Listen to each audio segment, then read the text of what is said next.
श्री ओम नमः सिद्धेभ्य ओम नमः सिद्धेभ्य नमो अरहंतानं नमो सिद्धानं नमो आयरियाणं नमो वज्रायणं नमो लूये सवसानं। तीन भुवन में सार वीतराग विज्ञानता शिव स्वरूप शिव का नमो त्रियोग समाधि। शेराला जी ग्रंथ के आधार से अपना स्वाध्याय का क्रम चल रहा है और इस संदर्भ में तीसरे ढाल के ये 9वें छंद के आधार से तो अपनी चर्चा चल रही है कि समदम तेजो कर्म न आवे सो संबर आदरिये। तो प्राय जो ये मान लिया जाता है कि कर्मों का न आना संबर है। बात तो सच्ची है कि कर्मों का न आना संबर है, कर्मों का रुकना संबर है ना। लेकिन यहाँ सवाल ये है कि कर्म आने से रुके कैसे। आप समझे ना, मैंने आपको ध्यान हो जब 9वें अधिकार में ये चर्चा आई थी कि जीवादि 7 तत्वों का निश्चय कराना मात्र उद्देश्य नहीं है। तो मैंने केवल इनका स्वरूप क्या है, इनकी परिभाषा क्या है, ये आगम से जान लिया और वैसा का वैसा मान लिया क्या है ना, तो क्या उससे संबर हो जाएगा?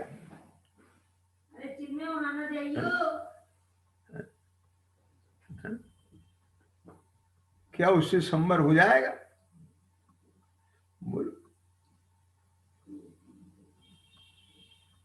और दूसरी बात आप समझिए, विचार करो कि जो संबर के उपाय लिखे हैं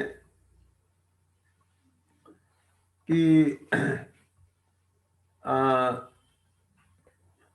जैसे तत्वार सूत्र में भी कहा है ना, तो उसमें सारी चर्चा आई है ना कि गुप्ती से, समिति से, 10 धर्मों से, 12 अनुप्रेक्षाओं का पालन करके, परिचय को जय करके, परिचय जय चारित्र सूत्र भी आता है ना, तो इनके द्वारा संवर होता है।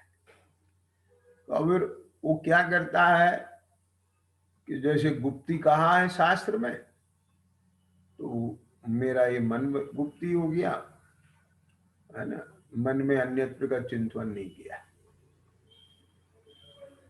कोई इधर उधर के विकल्प नहीं करे, वचन को रोक लिया, मौन कर लिया, काय को स्थिर कर लिया, ये गुप्ती हो गई। और जो 5 समिति का जो ऐसा आगम में लिखा है उसके अनुसार से ये 5 समिति हो गई है। और क्या हुआ कि एक 10 धर्म है, उनका भी बाह्य स्वरूप जान करके उनका पालन कर लिया, 12 अनुप्रेक्षाओं का चिंतन कर लिया, 22 परिचय हैं तो उनको जीतना है। और जो ये हिंसादि सावध योग है, इसका जो त्याग किया, ये चारित्र हो गया।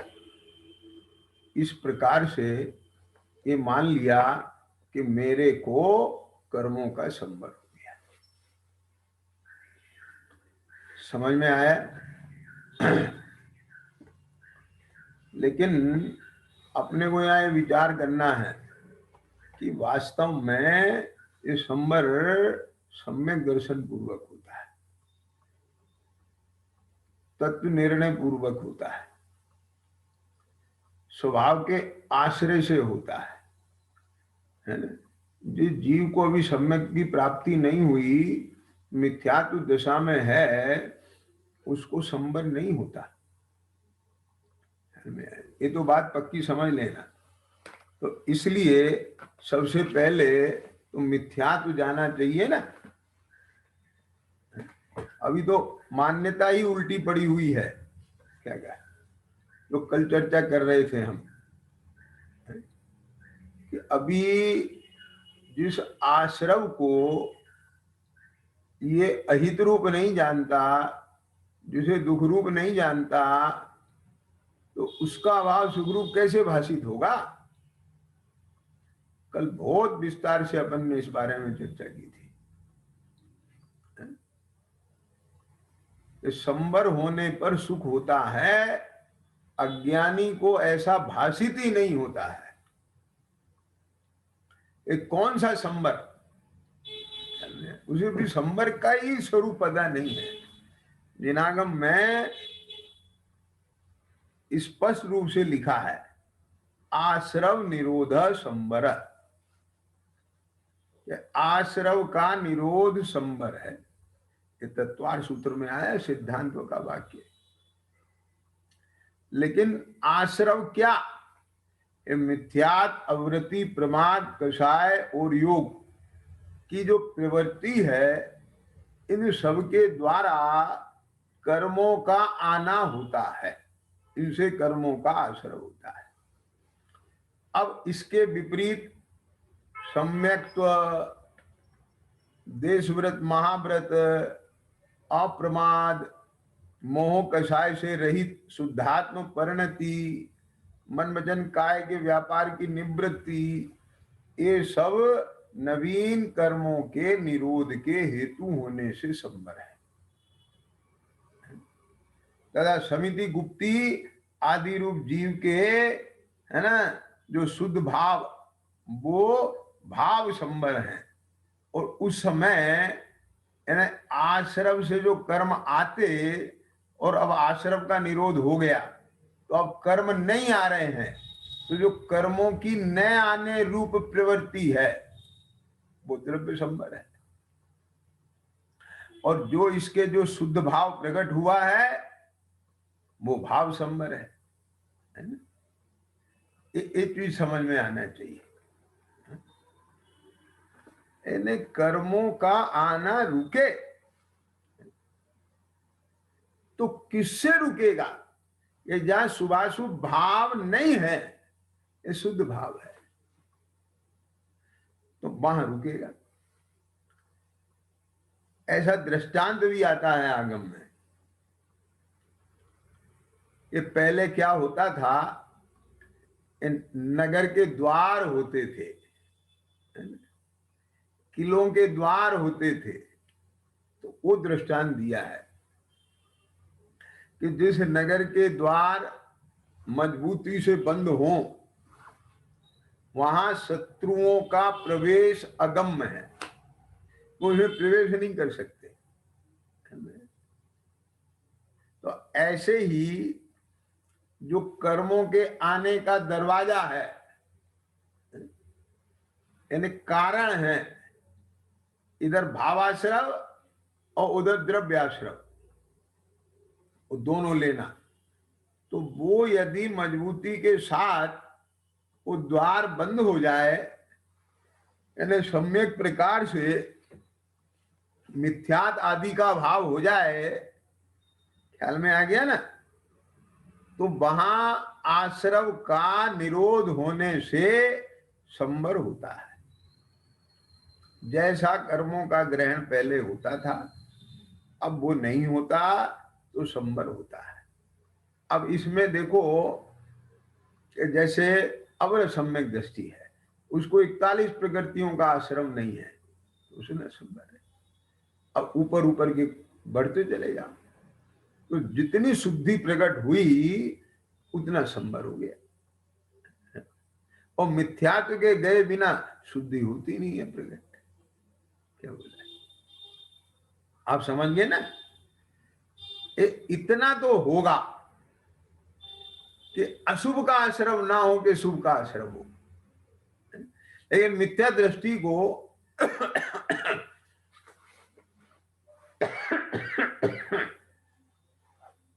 मिथ्या दृष्टि के तो सर्वघाती कर्म प्रकृतियों का आश्रम बंद है क्या नहीं। ये बात पूर्व में कई बार आ चुकी है कि जो मिथ्या दृष्टि है उसको सर्वघातियां कर्म प्रकृतियों का आश्रव बंध निरंतर चलता है।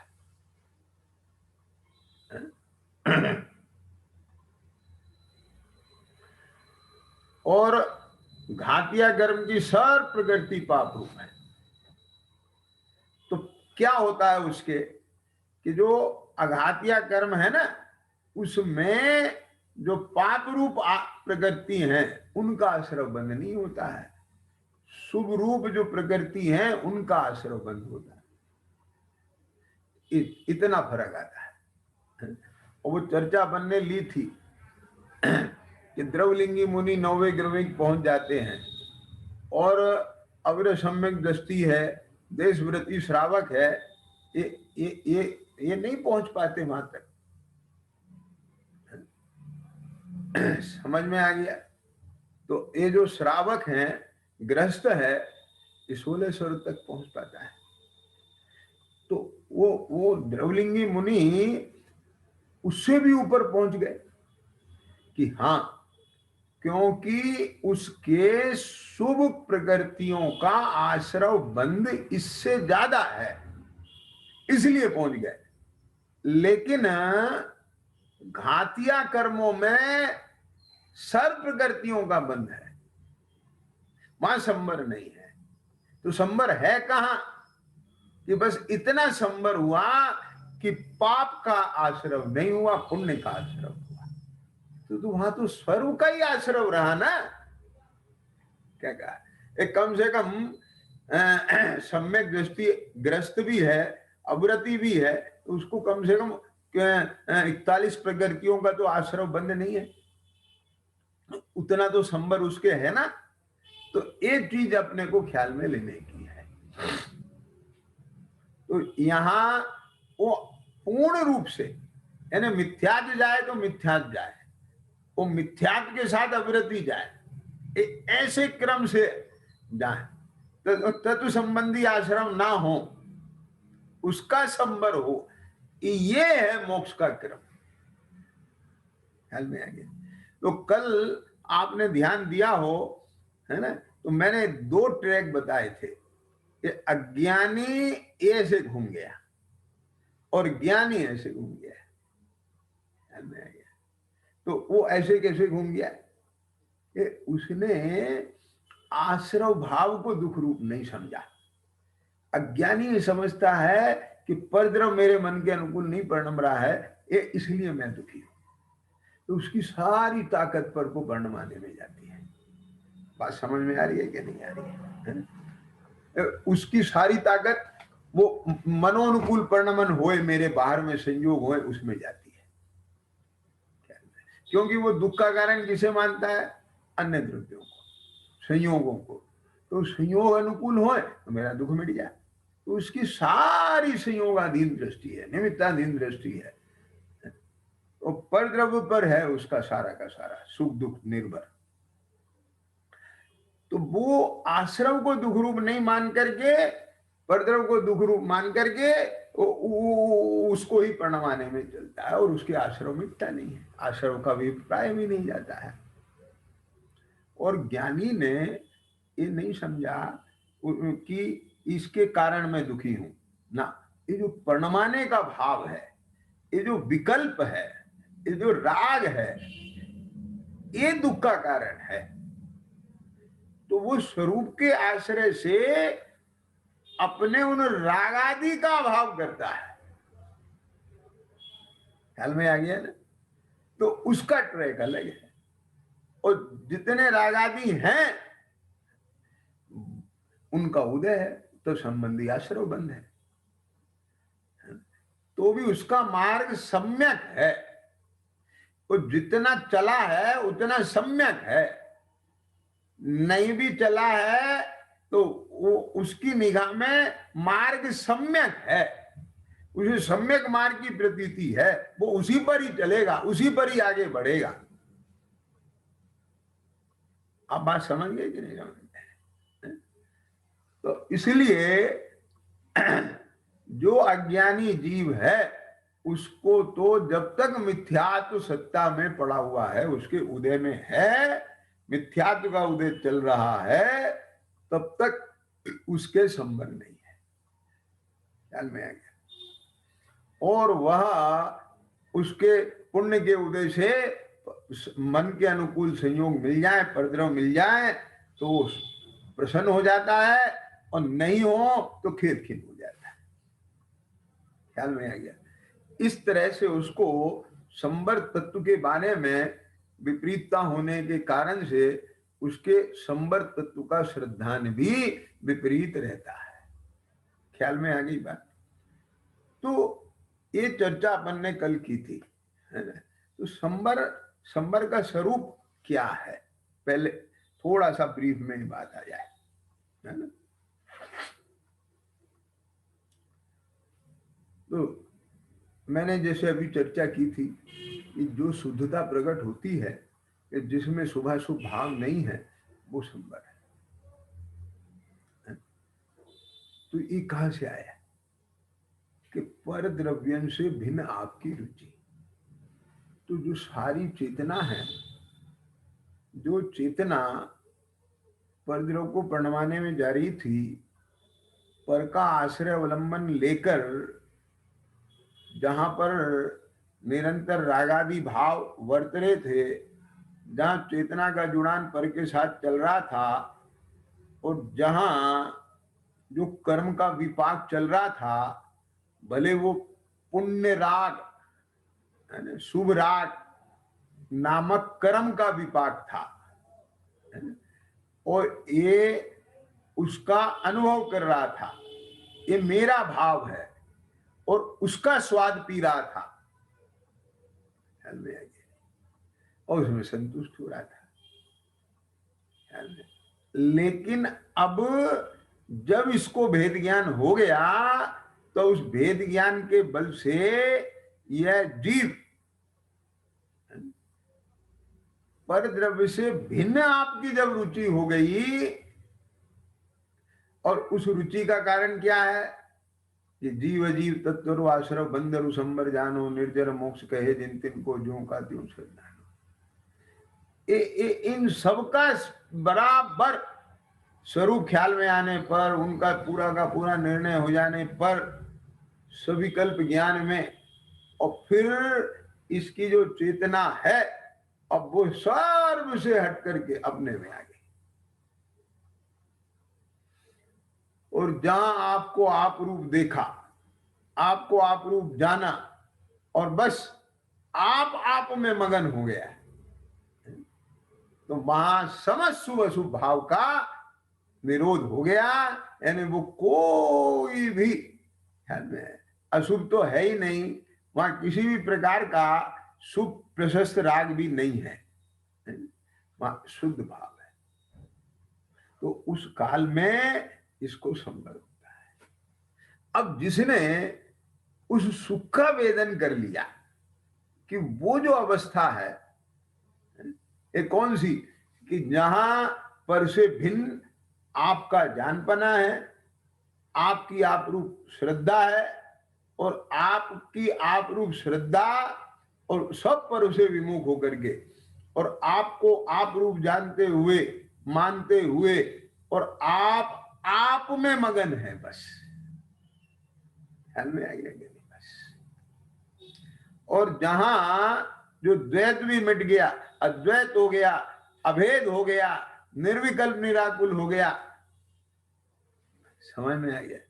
तो ऐसी जो अवस्था है, उस समय में इसके शुद्ध भाव है, तो वहां कोई शुभ अशुभ भाव नहीं है, कोई आश्रम नहीं है, संबर है। तो ये संबर है, तो उसको संबर कहते हैं। तो वहां जो वेदन है, तो वहां सुख रूप है कि दुख रूप है, कि सुख रूप है। अब ध्यान देना, तो वहां किसी परद्रव के आश्रय से आया वो सुख, ये संयोग बदलने से आया वो सुख, ये इंद्रिय ज्ञान का विषय बना वो सुख, एक इंद्रिय ज्ञान के जो गे पदार्थ परद्रव्य है, उनके अवलंबन से आया वो सुख, है ना? बात पकड़ में आ रहा है ना? क्या कहा? जो मैंने कल परसों में भी दृष्टांत दिया था, ठीक, मेरे से पूछो, मेरे से पूछो, मेरे से पूछो, और वो पूछ लिया गया, समझ में आ गया और मजा आ गया उसे, तो वो वहां से आया वो सुख, और ये छिपता रहा, बचता रहा, और पीरियड पूरा हो गया और टीचर चले गए, मजा आ गया, वहां से आया वो सुख। यानी किसी भी बाहर के अवलंबन से नहीं आया, बल्कि उन सर्व विकल्पों के अभाव से आया, जहां केवल मैं हूं, बस मैं और कुछ नहीं, और सारा जगत पर की कोटि में चला गया, भिन्न पने भाषित हो रहा है, बस मैं मेरे से अभिन्न हूं। ये जो अज्ञानी है तो भिन्न, रहता है भिन्न, लेकिन भासता है अभिन्न पर उसे। कैसे मतलब? ध्यान से सुनना जरा, अब बीच में बात आ गई, मैं इसे खोलता हूं जरा भी। अज्ञानी को मालूम क्या है, इस दूरवर्ती जितने भी पदार्थ है ना, तो इसकी चेतना उसके सम्मुख जाती है, यहां से चेतना निकल के वहां नहीं जाती, वो गे भी यहां नहीं आता, लेकिन गे तत्व का ऐसा स्वरूप है कि ओ, और ज्ञान तत्व का ऐसा स्वरूप है कि ज्ञान गे के सन्मुख होए तो गे जनिते बिना नहीं रहेगा और ज्ञान जाने बिना नहीं रहेगा। क्या कहा? पांच समझ में आया कि नहीं आया? ऐसा ही है, एक गे तत्व का स्वरूप भी ऐसा है, ज्ञान तत्व का स्वरूप भी ऐसा है। तो ये जो जगत के पदार्थ है, ये सब गे तत्व है और ये स्वयं ज्ञान तत्व है। तो चाहे कितनी दूर है, आप समझ लीजिए कितनी दूर है।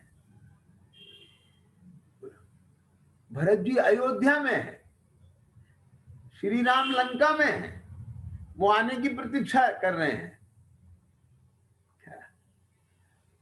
तो भी इनके उपयोग में राम अभिन्न भासते हैं, मीराबाई, बस मानो मैं एक हूं। कितनी दूर है वो दूसरे, जहां एक क्षेत्रावगारूप इतने उद्गल परमाणु है चेतना के साथ, वे अभिन्न नहीं होते, वे मिलते नहीं है। समझ में आया कि नहीं आया? तो ये भरत जी वहां राम से कैसे मिल जाते हैं? भरत मिलाप हुआ, दोनों भाई ऐसे गले मिल गए। अरे ये शरीर उस शरीर से मिलेगा, बहुत दूर है। क्या कहा? ये संयोग रूप है, ये संयोग संबंध है, मिलना है? लेकिन इस देह के परमाणु और मेरे आत्म प्रदेश, इनके साथ में संयोग संबंध नहीं है, एक क्षेत्रावकाश संबंध है। इतनी नजदीकी से और कोई जगत की वस्तु नहीं मिल सकती। बात समझ में आई है? जितनी नजदीकी के साथ मैं कर्म के साथ एकाकार हूं, लेकिन कर्म के साथ एकाकार होने पर भी कर्म से भिन्न हूं, कर्म रूप नहीं हुआ इस अपेक्षा से। बात समझ में आ गया कि नहीं? अब ध्यान से सुनना मेरी बात, ये विवक्षाएं ज्ञान में होना चाहिए। जैसे निश्चय से, शुद्ध से मैं कर्म से भिन्न हूं, ऐसा ही अगर इसने व्यवहार से भी भिन्न मान लिया तो मिथ्यात्व आ जाएगा। एक क्यों? यदि व्यवहार से भी इसने भिन्न मान लिया तो अब भिन्न करने की क्या जरूरत रहेगी? तो मोक्ष मार्ग का सारा पुरुषार्थ खत्म हो जाएगा फिर। तो इसलिए जहां जो बात जिस अपेक्षा से कही जा रही है, जिस नय से कही जा रही है, उसी एंगल से सुनना चाहिए, है ना। तो बात क्या कह रहा था मैं ये कह रहा था कि जितने सुदूरवर्ती पदार्थ हैं तो वो क्या भासते हैं, अपने में मिले हुए। उसका नाम भी आज तक चला आ रहा है भरत मिलाप। राम और भरत ऐसे मिले, मानो एक हो गए। बात समझ में आए। तो आप बताइए कि ये जो चेतना है, अज्ञानी की चेतना को ऐसा लगता है कि ये सारा परद्रव मेरे से अभिन्न है, एक रूप है, ये मकान मेरे में है, ये परिवार मेरे में है, ये सब अभिन्न भासता है। अभिन्न है कि भिन्न है? अब तो काहे से अभिन्न हुआ भाई? ये अभिन्न हुआ कि ये मैं और ये मेरे, और फिर मैं और मेरे में ये जो परिणाम है इसकी मगनता, तो मैं और मेरे के व्यवहार की मगनता, अब उस मगनता में ऐसा लगता है मानो मैं स्वरूप हो गया हूं, ये मेरे रूप हो गया। तो मैं एक चीज कहता हूं, सुनना ध्यान से, कि जब प्रगट भिन्न वस्तुएं, प्रगट जो बिल्कुल आंख से देख सकते हैं, प्रगट भिन्न, जब परिणामों की मगनता में प्रगट भिन्न वस्तुएं अभिन्न लगने लगती हैं, क्या कहा, जो स्वभाव से ही अभिन्न है, बोलो ये द्रव्य गुण पर्याय भिन्न है कि अभिन्न है? ये अभिन्न है। ये तो कथनचित भिन्न कहा जाता है बताने के लिए। समझ में आया कि नहीं आया? जहां द्रव्य है वहीं गुण है, वहीं पर्याय है। अरे गुणों का समूह ही द्रव्य है, उनका परिणमन ही पर्याय है, कोई अलग नहीं पड़ा है। वो तो भाव भेद के लिए, प्रयोजन साधने के लिए कथनचित भिन्न कहा जाता है। तो जो वो स्वयं अभिन्न है, तो जब ज्ञान में उसका स्वरूप आएगा और वो प्रतीति होगी वैसी, और उसमें परिणामों की मगनता होगी, तो स्वयं से अभिन्नपना नहीं भासेगा। और जब स्वयं में अभिन्न हो जाएगा, भासेगा, तो सारा जगत भिन्न नहीं भासेगा। बात समझ में बैठे कि नहीं बैठे? और जब सारा जगत भिन्न भास रहा है, तो उसमें जाना क्या, उसमें से आना क्या? ना उसके प्रति राग है, ना उसके प्रति द्वेष है। यानी वो एक ऐसी अवस्था होती है जहां आप ये समझ लीजिए कि ये सारी बुद्धियां, एकत्व बुद्धि, ममत्व बुद्धि, कर्ता बुद्धि, भोक्ता बुद्धि, ये सब तो समझ लो चली गई, समुद्र में डूब गई, पाताल तोड़ कुएं में चली गई। लेकिन उनके जाने के बाद भी जो अस्थिरता जन्य विकल्प थे, वे भी इतने पीछे रह गए। परात्म विचार छूट गए सारे के सारे। बस अब वो स्वाद विचार चल रहा है। अब स्वाद विचार चलते चलते भी कब तक विचार चलना? अब तो उसमें मगनता होने लगी है, रस गाढ़ा होने लगा है।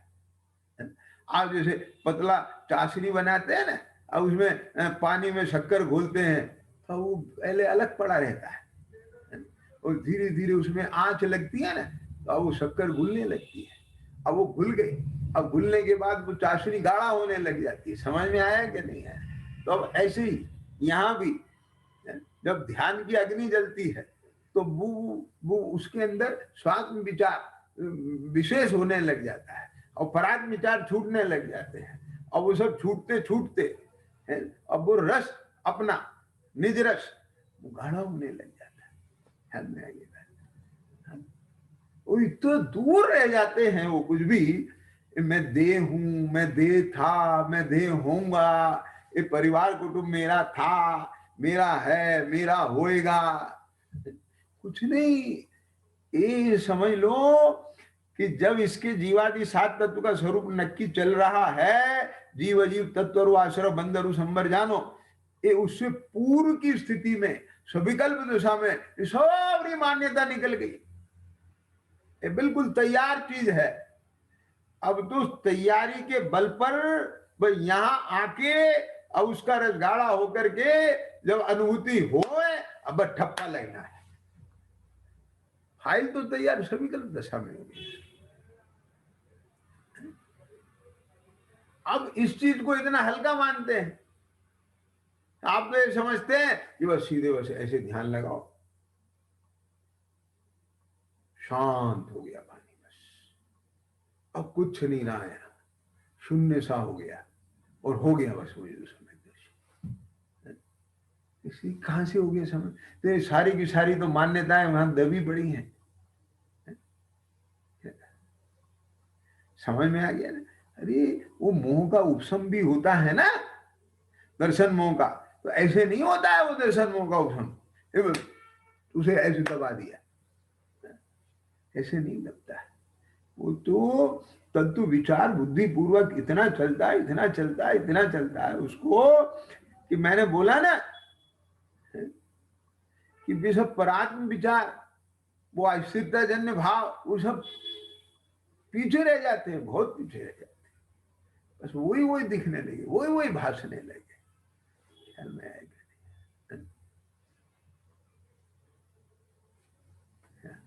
मैं सही बताता हूं, ये जो आत्मानुभूति की दशा है, ये ऐसे नहीं आती है। हाँ, इस दशा से पहले, अनुभूति से पहले, ये जो जीव की परिणति है ना, इसकी अवस्था ऐसी हो जाती है कि जैसे एक तरह से दुनिया के हिसाब से कहें कि पागल हो गया। कुछ समझ में आया कि नहीं आया? नहीं आया। जैसे व्यापारी को सपने में भी व्यापार घूमता है, उसको वही दिखता है। एक अच्छे विद्यार्थी को परीक्षा के समय में बस उसको तो बस वो किताबें ही घूमती हैं। ख्याल में आ रहा है कि नहीं आ रहा है? और मैंने बहुत अच्छे से ये उदाहरण खोल के सुनाया था, आपको समझाया था कि जब टेले शुरू हो जाते हैं लड़का लड़की के, तो बस अब सब छूट जाता है उनको। माने नौकरी करते हो तो नौकरी संबंधी, ऑफिस संबंधी, काम धंधे संबंधी कुछ नहीं, खाली वही वही समझ में आएगा। तो यानी ये पूर्व की स्थिति ऐसी हो, कम से कम ऐसा नहीं है कि अभी तो सब चल रहा था, अभी तक तो एक दो घंटे पहले तक तो ऑफिस में बैठे थे, ऑफिस की सारी जिम्मेदारियां चल रही थी, अब वहां से छुट्टी ली, शाम मेरी शादी होने वाला है, अब बस यहाँ से उठे और जाकर के वो ड्रेस चेंज की और जाके कुर्सी पे बैठ गए, माला डाल दी। ऐसे शादी होती है? फोटो में शादी हो सकती है, मानसिक शादी नहीं होती है। और समझ में आ गया कि नहीं है?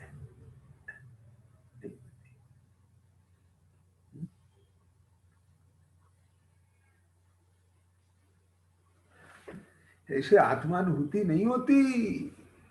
हाँ, कि बोले साहब इतने दिन कहाँ लगे, शेर की परियां में उसके टेले कहाँ हुए 8 दिन के छाए, वो तो मुनिराज आए और तत्काल सब कुछ हो गया। अरे उसको अंतर मुहूर्त में भी वहां सारी स्थितियां हो गई, उसकी चाशनी इतनी गाढ़ी हो गई, वहां उसका रस परिपाक इतना हो गया, उसको सब कुछ भूल गया, वो भूल गया वो।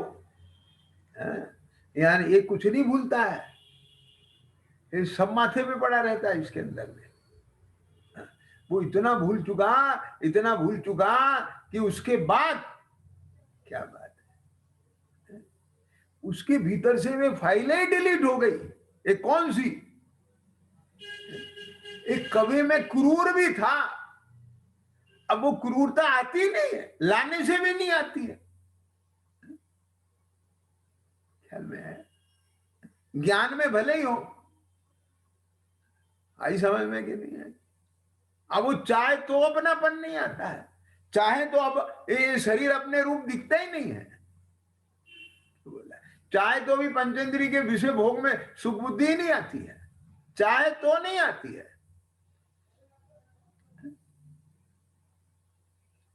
समझ में आ रहा है कि नहीं आ रहा है?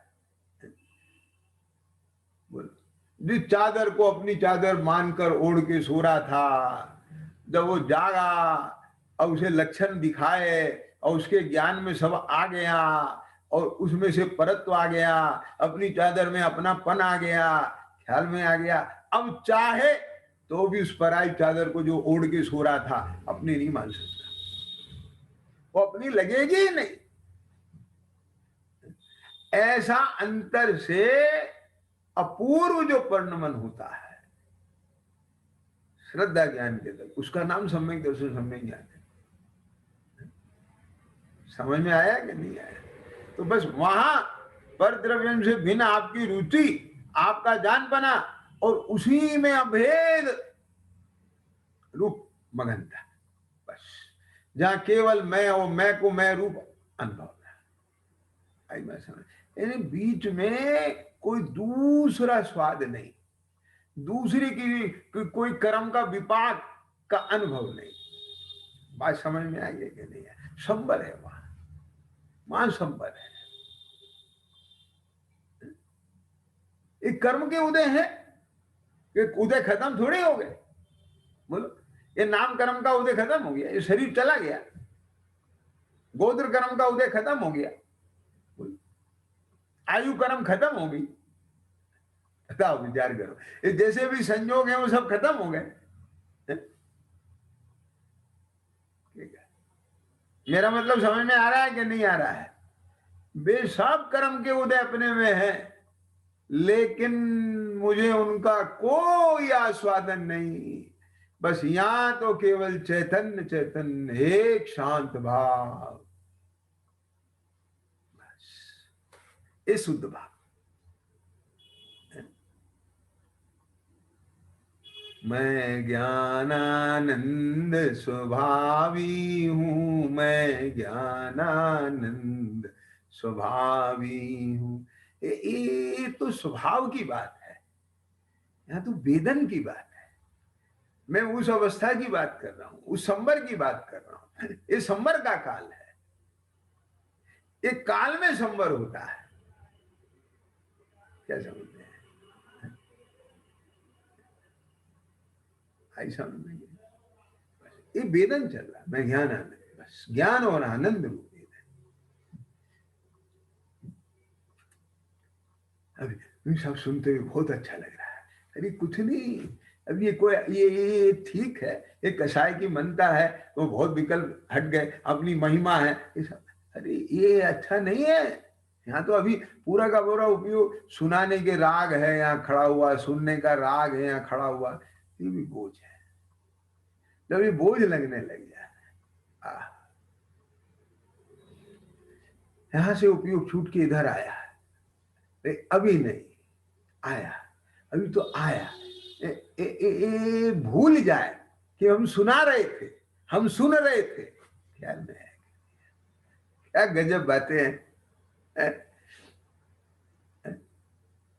क्या अभी थोड़ी देर पहले सुना रहे थे, ये कुछ नहीं। आई समझ में कि नहीं आई? बस मैं अपना ही बस, और खाली सुनना ध्यान से, ये विचारना नहीं है। ये विचारना खाली नहीं होती, अवलोकन पूर्वक विचारना वो कार्यकारी होती है। और अकेला अवलोकन नहीं होता है, वहां वेदन होता है। वहां अवलोकन भी है, विचारना भी है, वेदन भी है, भाषणा, ये सब कुछ है वहां। अब वो बस समझ लो, उसका रस, उसका नशा रंग में डूबता जाता है और सारा मोह का रंग बदल जाता है। मोह माने कसाय का, विकल्पों का, सब शांत हो गया। इस प्रक्रिया से जब चलेगा तो धीरे धीरे परात्म विचार, जो देह संबंधी, व्यापार संबंधी, खाने पीने संबंधी, परिवार संबंधी, ये जो अशुभ आश्रव रूप थे, तो उनका संबर होना चालू हुआ। तो स्वाद विचार चलेगा, पंच परमेष्टि के स्वरूप का विचार चलेगा, भेद ज्ञान का विचार चलेगा, ये सब चलेगा। ख्याल में आ गया क्या? नहीं, सीधे सीधे आप वहां से यहाँ नहीं आएंगे, शुद्ध में नहीं आएंगे। पहले अशुभ से घटता हुआ होगा और शुभ बढ़ता हुआ होगा। तो अब यहां से वो सारा उतरेगा, इधर की भावना।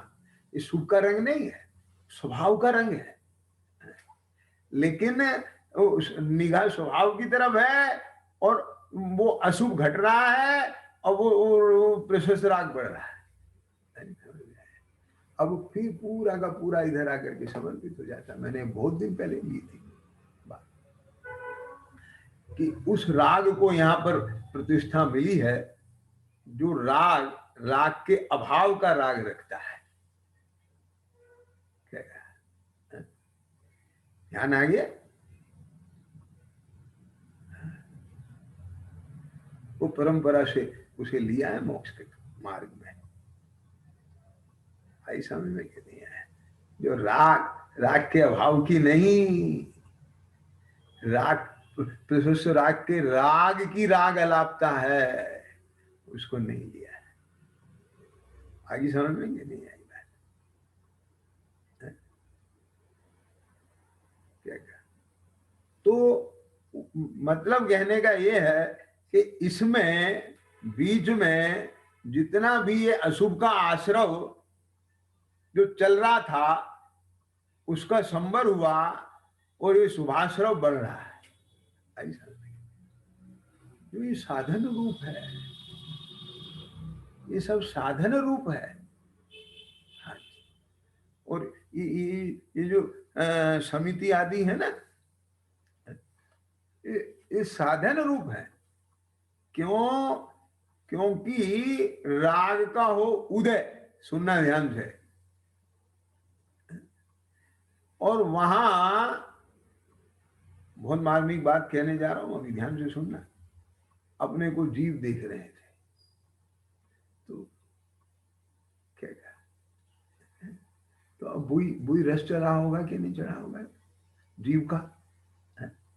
अब सभी कल दशा आ गई, यानी उपयोग पर के सन्मुख हुआ, वो भाव आया गमन करने का। अब गमन करने का भाव आया तो अब उनके ज्ञान में जीव किस किस स्थान में किस किस पर्याय में पाए जाते हैं, होते हैं, ये सब ज्ञान में है ना। तो जब मार्ग में गमन करेंगे तो वो ये भूल जाएंगे कि यहाँ पर कैसे जीवों की पाए जाते हैं। आई समझ में नहीं है? कौन सा मार्ग प्रासुक है, कौन सा अप्रासुक है, उनके ज्ञान में है क्या नहीं? तो जहां सुख रूपी प्राण की बात चल रही हो, अपने चैतन्य सुख प्राण ये उसमें से निकल के आए, तो वहां जिसको इतना अपना रस चढ़ा हुआ हो, उसमें भाव भीगे हुए हों, तो वहां किसी भी पर जीव के द्रव प्राण हरण हो जाए, ये संभव है। अब बात समझना, मैं किसी जीव को ना मारूं, मेरे से कोई जीव ना मर जाए, ये ऐसी बुद्धि रख करके ये जीव को बचाना, ये जुदी बात है। क्या समझ में आया? तो जीव बने का रस अपने को जीव बने देगा।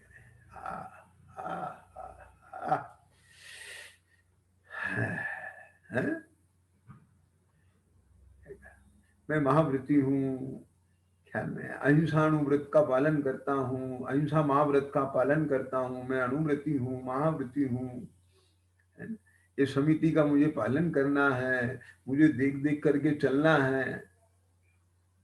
क्या बोला? ये सब प्रमत्त योग है, मतलब प्रशस्त कषाय है। यहाँ प्रशस्त आश्रव बन रहे हैं क्योंकि अहिंसा का भाव है, केवल बस, समझ में आया। लेकिन जहां ये शुद्धता है और उस शुद्धता के साथ अशुद्धि अंश खड़ा हुआ है राग, बात समझिए ना, और उसमें सहज ईर्ष्या समिति चलती है, ये कोई अलग दशा है। क्या कहा, मेरा पॉइंट पकड़ में आ रहा है कि नहीं आ रहा है आप लोगों को? जरा ऐसे ही सारी समितियों में लागू पड़ेगा।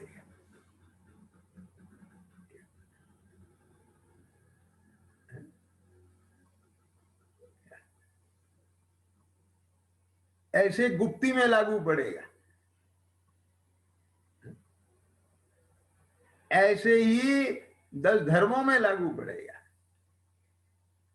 ऐसे ही 12 भावना में लागू पड़ेगा। 12 भावना क्या है? इन चिंतत सम सुख जागे, जिमी ज्वलन पवन के लागे। बस यहां मगन थे, थोड़ा सा कोई बाहर उपयोग अस्थिरता में विकल्प बना, कोई परोन्मुख हुआ तो तुरंत जो है वहां पर अनित्यता का विचार आया, अशंता का विचार आया, और विचार आते ही फिर अंदर चले गए, शांत हो गए, ये सम सुख जागे। ख्याल में आ गया? ये आपको समझना पड़ेगा। हाँ।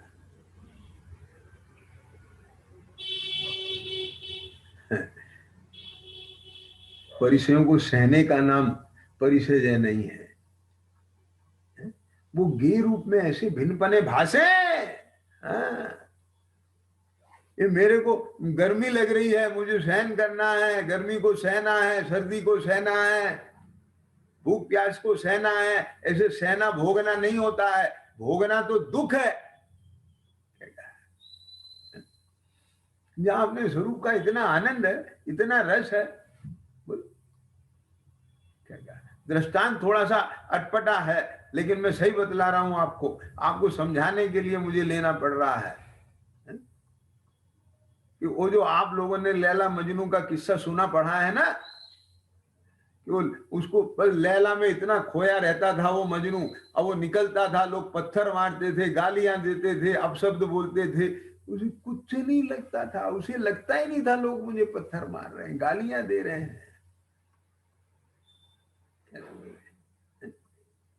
ऐसे ही अपने चैतन्य के आनंद में, रस में शराबोर में मुनीश्वर ऐसे विहार कर रहे हैं, लोग अपशब्द कह रहे हैं। जैसे हाथी गमन करता है अपनी मदमस्त चाल में और कुत्ते भौंकते रहते हैं, उसको कोई परवाह नहीं होती।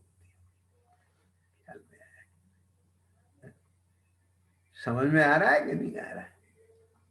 उससे प्रभावित अंदर में हो गए और बाहर में कोई उन्हें प्रतिक्रिया व्यक्त नहीं की, उससे क्या लेना देना है? बाहर में प्रतिक्रिया नहीं की, उससे क्या लेना देना है? अंदर में तो प्रतिक्रिया हो गई ना। क्या कहा? अंदर में तो दुख का वेदन हो गया ना। वो परिचय है, ये चारित्र किसका नाम है? ये संबर है। क्या समझ में आई बात है? क्या कहा? देखो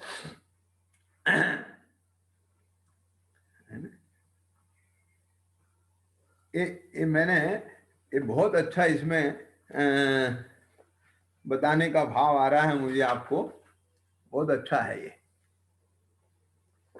इसमें ये लिया है ना, नियम सार जी में ये लिया है। क्या कहा? देखो नियम सार जी की तात्पर्य वृत्ति टीका में लिया है, अभेद अनुपचार रत्नत्रय रूपी मार्ग पर परम धर्मी, क्या बात है, ऐसे आत्मा के प्रति सम्यक इति गति अर्थात परिणति जिनकी हुई है वो समिति है। यानी निज परम तत्व में लीन सहज परम ज्ञानादिक परम धर्मों की संहति, यानी सारा एक अभेद हो गया, बस वह समिति है। ये निश्चय समिति की परिभाषा दी है, वहां पर स्वरूप बताया है। और व्यवहार समिति में क्या लिया है समझे ना, कि व्यवहार से इरिया समिति आदि 5 समितियों के द्वारा सम्यक प्रकार से इतः माने प्रवृत्ति करना, वो पंच समिति है। तो समिति क्या है कि सम्यक प्रकार से प्रवृत्ति का नाम समिति है। ये परिभाषा आई है आगम में। क्या परिभाषा आई है कि सम्यक प्रकार से प्रवृत्ति करना, उसका नाम समिति है। तो निश्चय से सम्यक प्रकार से प्रवृत्ति कहां करना है? आत्मा को सड़क पे करना है, उठने बैठने में करना है, ये आत्मा का धर्म है। निश्चय धर्म तो अपने में प्रवृत्ति करने का है ना, तो इसलिए निश्चय समिति तो अपने में प्रवृत्त होना है। लेकिन इधर जो प्रवृत्ति चल रही थी, अब वहां से अस्थिरता हुई और उस अस्थिरता में राग का अंश खड़ा हुआ। अब राग के उदय में और बाह्य प्रवृत्ति हुई। अब उस बाह्य प्रवृत्ति में क्या होगा? तो बोलना होगा, तो फिर वहां सम्यक प्रकार से प्रवृत्ति होना चाहिए, हितमित प्रिय होना चाहिए, वो भाष्य समिति हो गया। गमन करना होगा तो जीवों को देख के चलना होगा, तो इरिया समिति होगी। कोई ग्रंथ उठाना है, रखना है, तो वहां भी सम्यक प्रकार से प्रवृत्ति होना चाहिए। तो ख्याल में आ गया ना, आदान निक्षेपण हो गई। मलमूत्र का सेवन करना ही पड़ेगा तो प्रतिष्ठापन हो गई, आहार लेना ही पड़ेगा तो ऐसा हो गई। बस निश्चय से अपने में सम्यक प्रकार से क्या कहा, समझ में आया? निश्चय से सम्यक प्रकार से अपने में, बस वो निश्चय समिति, वो संबंध है। आगे समझने के लिए असली मायने में तो ये है। और उसके साथ कि वो भाव आया तो उसमें शुद्ध परिणति चल रही है। तो अज्ञानी मिथ्यादृष्टि को शुद्ध परिणति नहीं है, शुद्धता प्रकट ही नहीं हुई है, तो वहां से होगी क्या? आई बात समझ में कि नहीं है? तो इस प्रकार से ये बहुत अद्भुत और बड़ा ही ऐसा स्वरूप है संवर तत्व का, पूरा का पूरा अधिकार लिख दिया है कुन स्वामी ने। संवर की बात है, ख्याल में आ गया? तो अब हमने आज थोड़ा सा इसके ऊपर और प्रकाश डाला है। आप सब लोग इस पर चिंतन करें और विशेष चर्चापन कर लेंगे। सहजानंदी शुद्ध स्वरूपी अविनाशी मैं आत्म स्वरूप, सहजानंदी शुद्ध स्वरूपी अविनाशी